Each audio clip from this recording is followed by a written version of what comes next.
Helicopter হয়ে গিয়েছে। দ্বিতীয়ত যে বিষয় জটিলতা রয়েছে সেই বিষয় জটিলতা সেটিকে আমাদের সমাধান করার জন্য সেটি আমরা আলোচনার মধ্যে দিয়ে আমরা সমাধান করব। তৃতীয়ত যে জোর হওয়ার কথা সেটি হবে এবং 25 তারিখ আপনারা হচ্ছেন সেটির আবার দায়িত্ব হচ্ছে বিকালে হস্তান্তর করে দিবেন। এটা আপনারা কথা মানতে পারতেছি না বা আমরা তাদেরকে মানতে পারতেছি না, এই ভাগ হয়ে যাওয়ার কারণে আমরা এটা তাদের কাছে চাচ্ছি যে তারা যে জিনিসটা ভালো মনে করে ওইভাবে তারা করুক, আমরা যে জিনিসটা ভালো মনে করি আমাদেরকে এভাবে করতে হবে। আমাদের আর কোনো কথা নেই, এটাই হচ্ছে। আমরা মারামারি চাই না। গত 3 মাস থেকে আমরা ডিএমপিতে চিঠির পর চিঠি সব চিঠি তারা রিসিভ করছে, কিন্তু ওনারা আমাদের কথায় কান দেয় না। একদম লাস্টে এসে 15 দিন আগে ওনারা ওদেরকে দায়িত্বে বলছে যে আপনারা মাঠ খালি করে দেন। তারা ওই জায়গায় সিগনেচার করে আসছে যে তারা মাঠ খালি করে দিতেছে, কিন্তু আইসে তারা পোল্ট্রি মারছে ওই হেফাজতে ইসলামের লোকদেরকে নিয়ে তারা আবার মাঠ খালি করে। এবং যারা এটা সমঝোতা করতে চায় তাদেরকে হাসিনার দোষর, তাদেরকে আওয়ামী লীগের দোষর নাম দিয়ে তাদের কত জায়গা দাবি করে। যারা এটা সমঝোতা করতে চায়, ইনসাফের কথা বললে তাদের কথা হচ্ছে আমাদের কোনো অস্তিত্ব নেই, এদেরকে বাংলাদেশ থেকে ভাগায় দাও, এরা হইতেছে আওয়ামী লীগ, এরা হাসিনা, এরা ইন্ডিয়ার দোষর, এদেরকে বাংলাদেশ থেকে উঠায় দাও, এটা হচ্ছে তাদের কথা। এখন আমাদের ইজতেমা কালকের থেকে আমাদের জোর 5 দিনের জোর, পুরো বাংলাদেশ থেকে 5 লক্ষ মানুষ সব আগামী এই ভোর 3টার মধ্যে সবাই চলে আসছে। এখন এই মানুষদেরকে এখানে ঢুকানো, পুলিশও চাচ্ছে যে ওনারা বের হয়ে যাক, আমরা ঢুকছি, এই একটা জিনিস। আরেকটা হচ্ছে আমাদের এখানে যারা এই যে বিভিন্ন জায়গায় আমাদের তবলিগের যে সমন্বয়ের ছেলেরা আছে এখানে সবাই আসছে, মূল যারা যাদের ব্যাপারে বলছিল ওরা সবাই এখানে আসছে, ওরা আরো আসতেছে। কতক্ষণ লাগবে? নজরুল ভাই আসছে? আচ্ছা, আসতে বলো তো। ওনারা 5 জনে একজন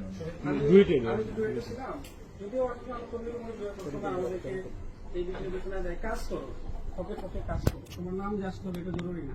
আমরা কিন্তু আসলে আজকে আমাদের জায়গা থেকে আমরা মনে করছি যে আমাদের ভিতরে যে কোনো কারণেই হোক না কেন এই যে একটা সংকট একটা তৈরি হয়েছে, আমরা চাই এটার একটা সুন্দর সমাধান। এই জন্য কিন্তু আমরা নিজেরাই প্রথম এখানে আসছি এবং এরপরে আমরা আরেক জায়গায় আমরা সেখানে গিয়েও এখন বসবো।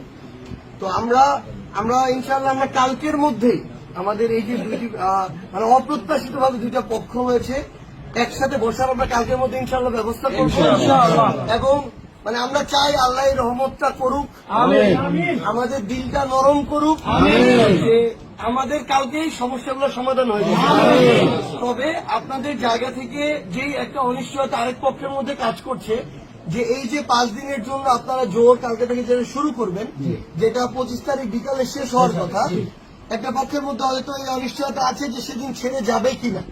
তো আপনারা যেহেতু আপনাদের জায়গা থেকে কথা দিয়েছেন যে সেই দিন আপনারা 25 তারিখ বিকালে যখন আপনাদের ছাড়ার সময় আপনারা তখনই ছেড়ে যাবেন, আপনাদের এই কথাকে আমরা আমানত হিসেবে নিচ্ছি এবং তাদের কাছে আমরা এই দায়িত্বটা পুরো আপনাদের দায়িত্ব আমরা নিব তাদের কাছে।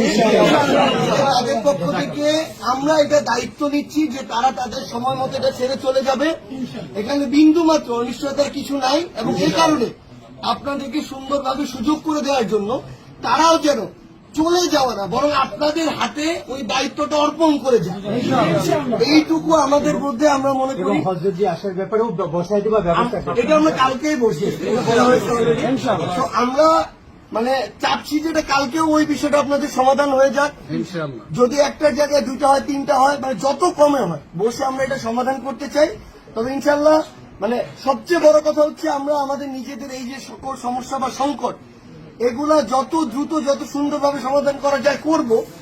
আমাদের সামনে যখন রাষ্ট্রের বিষয় চলে আসবে আপনারা আমাদের চেয়ে বেশি আমলদার মানুষ, আপনারা এই বিষয়ে বেশি অভিজ্ঞতা রাখেন এবং আমরা আন্দোলনে ঢাকার গুরুত্বপূর্ণ পয়েন্টগুলোতে দেখছি কারা নাম ছিল, আমরা দেখছি কাদের গায়ে কি পরনে ছিল, কে কোন চেহারার ছিল, কারা একজন গুলি খেয়ে সাথে সাথে পড়ে যাওয়ার পর তাকে সরিয়ে আসলে কারা এখানে দাঁড়িয়ে গিয়েছিল। আমাদের চেহারাগুলো মনে আছে, যাত্রাবাড়ির কথা বলি, উত্তরের কথা বলি, মোহাম্মদপুর বলি, বাড্ডা বলি, চেহারাগুলো আমাদের মনে আছে। তো সেই জায়গা থেকে অনুরোধ, যখন আপনারা দেখবেন যে অন্য কেউ দেশের ভিতরের হোক বা বাইরের হোক আমাদের মাধ্যমে কোনো একটা সুযোগ খোঁজার বা আমাদেরকে হেয় প্রতিপন্ন করার সুযোগ পাচ্ছে, আমরা নিজেরা এটা কখনো করে দিব না। এবং আমরা বিশ্বাস করি যে ইনশাআল্লাহ কালকের মধ্যেই আমরা দুই পক্ষ বসে এই যে সমাধানটা এই সমাধানটা করব।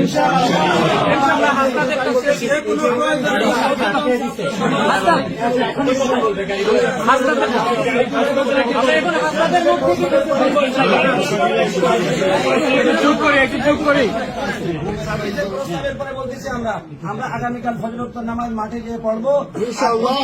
25 তারিখ ফজরোত্তর আগে আমরা বেরোয় চলে যাবো। এখন আমরা হাসপাতাল থেকে 25 বিকালে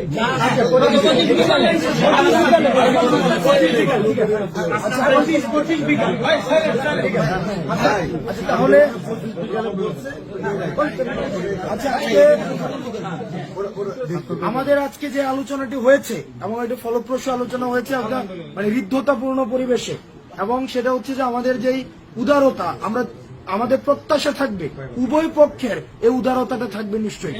আমরা আজকে যে এখানে ডিসিশনটি হয়েছে সেটি হচ্ছে আগামীকাল যে উপদেষ্টার বাসার সামনে অবস্থান কর্মসূচি সেটি প্রত্যাহার হবে, এবং দ্বিতীয়ত যে প্রত্যাহার হয়ে গিয়েছে, দ্বিতীয়ত যে ভিসা জটিলতা রয়েছে সেই ভিসা জটিলতা সেটিকে আমাদের সমাধান করার জন্য সেটি আমরা আলোচনার মধ্যে দিয়ে আমরা সমাধান করব। তৃতীয়ত যে জোর হওয়ার কথা সেটি হবে এবং 25 তারিখ আপনারা হচ্ছেন সেটির আবার দায়িত্ব হচ্ছে বিকালে হস্তান্তর করে দিবেন। এটা আপনারা কথা রাখবেন, এবং আমাদের যেন নিজেদের মধ্যে বিভেদের সুযোগ নিয়ে তৃতীয় কোনো পক্ষ যেন কখনোই সুযোগটি কাজে না লাগাতে পারে সে সম্পর্কে আমরা সব উম্মাহ আমরা একসাথে একত্রিত হব। মূল লক্ষ্য হচ্ছে আমাদের সৃষ্টিকর্তার কল্যাণ প্রার্থনা করা, আল্লাহর কল্যাণ প্রার্থনা করা। সেজন্য আমরা এই সামগ্রিক কল্যাণের জন্য আমাদের যে সিদ্ধান্ত প্রয়োজন আমরা প্রত্যাশা করি আল্লাহ আমাদের সিদ্ধান্তকে সহজ করে দেবেন।